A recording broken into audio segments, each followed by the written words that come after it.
Pihak Disdukcapil Kota Palembang menyediakan sebanyak 100.000 keping belangko untuk mencetak KIA.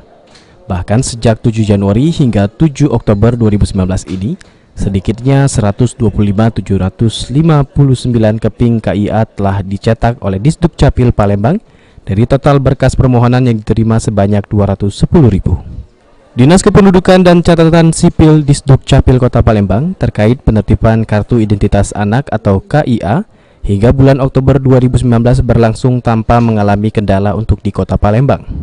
Hal tersebut dijelaskan langsung Kasih Identitas Penduduk Disdukcapil Kota Palembang Ahmad Piping Ehwani yang ditemui di ruang kerjanya. Dalam kesempatan tersebut juga ia mengungkapkan bahwa saat ini pihaknya telah menyediakan lebih kurang 100.000 keping belangko untuk mencetak KIA. Mengingat pengadaan belangko KIA dapat dilakukan sendiri oleh pihak Disdukcapil, yakni berbeda dengan belangko EKTP yang penyedianya harus melalui pemerintah pusat. Ia menambahkan sejak 7 Januari hingga 7 Oktober 2019 ini sedikitnya 125.759 keping KIA sudah dicetak oleh Disdukcapil Palembang. Dari total berkas permohonan yang diterima sebanyak 210.000, dengan banyaknya stok belangko KIA ini, pihak Disdukcapil Palembang sendiri mengaku sedikitnya 2.000 hingga 3.000 keping KIA dapat dicetak perharinya. Alhamdulillah untuk pembuatan KIA kita sekarang lancar karena belangko KIA kita ready ada 100.000.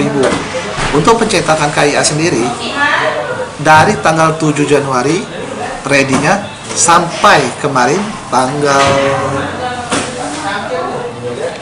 9 Oktober 2019 kita sudah cetak sebanyak 125.759 keping KIA dari total berkas 210.000 yang masuk. Jadi kalau setiap hari kita tetap ready lah untuk pencetakan KIA. Dalam satu hari kita bisa cetak antara 2.000 sampai 3.000 KIA.